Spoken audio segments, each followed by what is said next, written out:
That was most people's reaction when YETI first hit the market. Why would anyone pay luxury prices for something that just keeps your drinks cold? It seemed insane until it didn't. Because today, YETI isn't just a cooler company, it's a lifestyle empire, a billion-dollar brand with fans who tattoo the logo on their bodies, slap the stickers on their trucks. Owning a YETI doesn't just say you like the outdoors, it says you live for it. So how did this happen? How did two brothers from Texas take a product everyone already had and turned it into a symbol of identity, adventure, and rugged independence? How did they convince hunters, fishers, cowboys, hipsters, and suburban alike that a cooler wasn't just a gear, but a reflection of who they are? This video breaks down exactly how YETI pulled it off.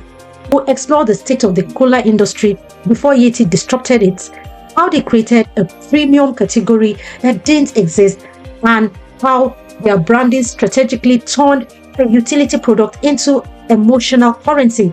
We'll examine how they built loyalty by including the mass market and how they created not just customers but a tribe. We'll also dive into the risks because scaling a niche brand without losing its soul is no easy feat. From brand dilution to rising competition, the threats are real. But at its core, this is a story about how meaning and not just marketing can build billion-dollar brands. So, if you've ever wondered how products become passion and how utility become identity, this deep dive is for you. Let's unpack how YETI made coolers cool. Before YETI, coolers were just coolers. They were cheap plastic boxes you picked up at Walmart, Home Depot, and your local hardware store. Nobody bragged about their cooler. Nobody wrote reviews about them. Nobody made content about how one changed their life. The market was function and price. Brands like Coleman and Igloo were household names dominating the space with products that worked well enough. They kept things cool for a few hours, were easy to carry, and cost about as much as a dinner out. And to be fair, most consumers were fine with that. Why pay more for something so basic? But that's exactly where the opportunity lay. Because while average consumers didn't care much, serious outdoor men were struggling. If you were spending 10 hours on a boat, hunting for days in rugged terrains, or off-roading in 100-degree heat, you couldn't afford a cooler that quits on you. Traditional models cracked, leaked, lost ice quickly, and couldn't handle being sat on or tossed around. These weren't just minor annoyance, they were mission-critical failures for people who relied on performance. This was the gap YETI saw, the space between the everyday user and the extreme enthusiast. And no one was building for that latter group. Instead of treating coolers like a commodity, YETI treated them like technical gear. Rugged, overbuilt, obsessively engineered. They saw the potential to make something better and to charge accordingly. But more than that, they saw a way to connect with a culture, not just a customer. They weren't selling to the masses. They were building for the few people who needed more than just cold drinks. They needed durability, reliability, and respect. By identifying this gap and taking it seriously, YETI didn't just compete in the cooler space. They redefined what a cooler was, and that changed everything. YETI didn't make a better cooler. They created an entirely new product category, the premium cooler. Their first product, the YETI Tundra, was a beast. Thick, roto-molded plastic, industrial-grade insulation, bear-proof locks, handles you could tow a boat with. It looked less like something you take to the beach and more like something you hauled into a wilderness on a big game hunt. And that was exactly the point. It wasn't designed for convenience. It was engineered for performance.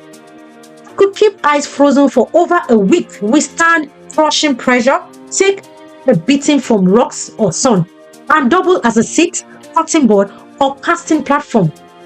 It wasn't just a cooler, it was a gear. And the price tag, $300 and up. At first, people scoffed. Who pays that much for a box that holds ice? But YETI wasn't talking to the casual camper. They were targeting hardcore outdoor men, people who see their equipment as mission critical.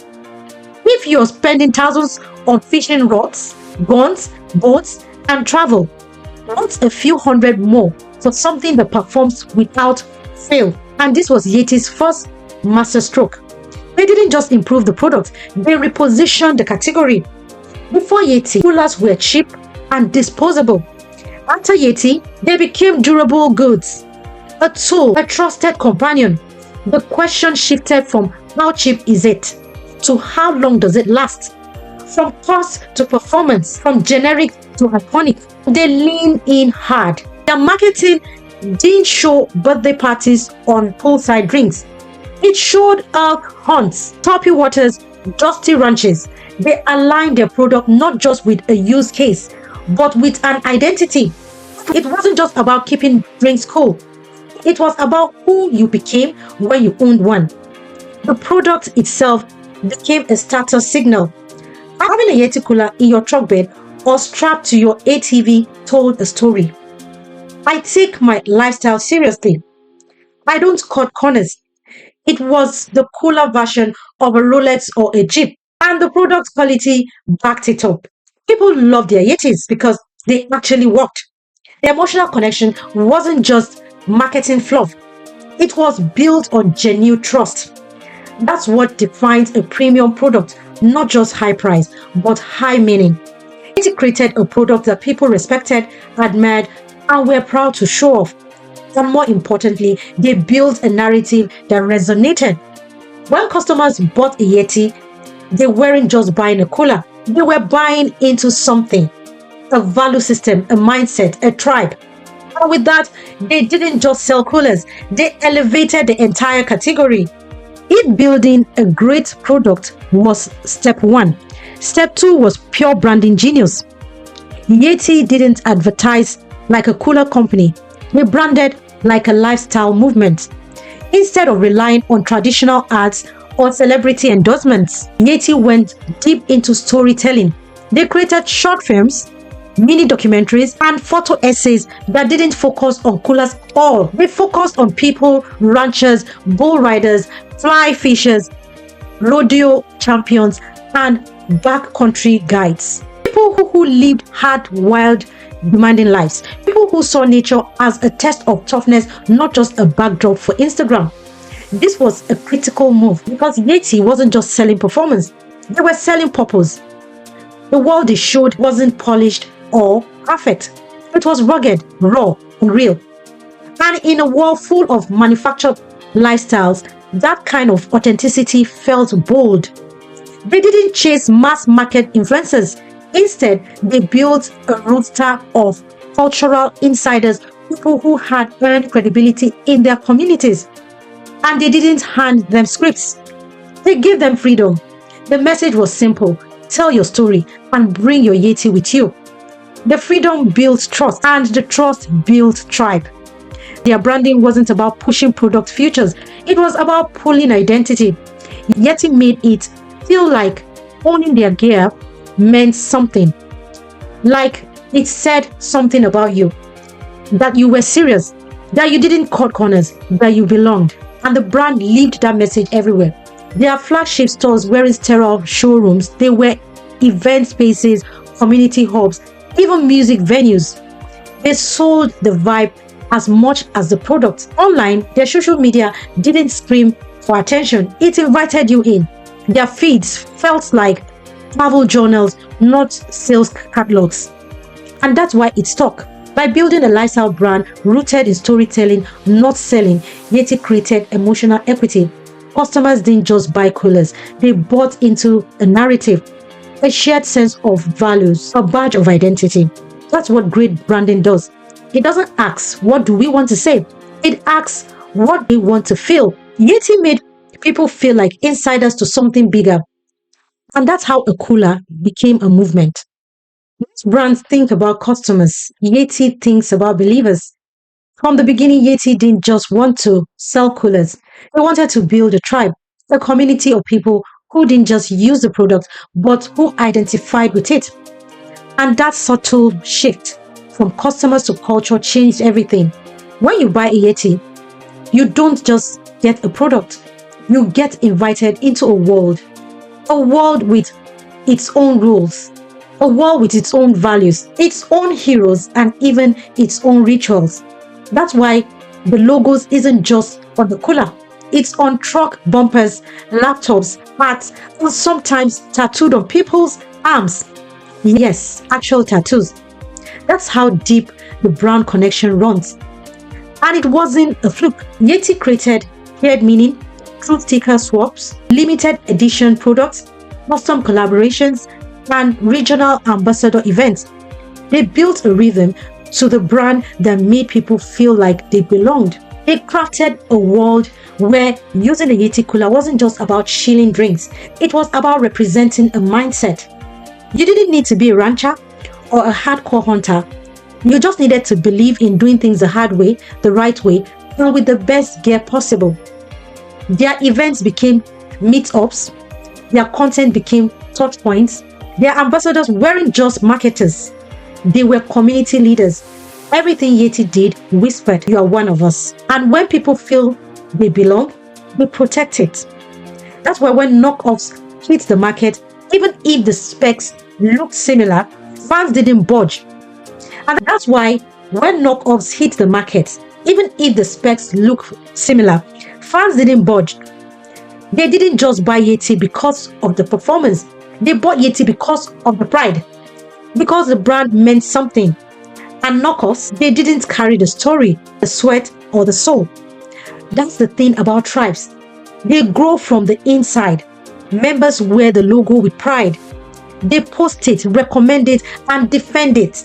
They do the marketing without being asked. That's why YETI doesn't rely on heavy advertising.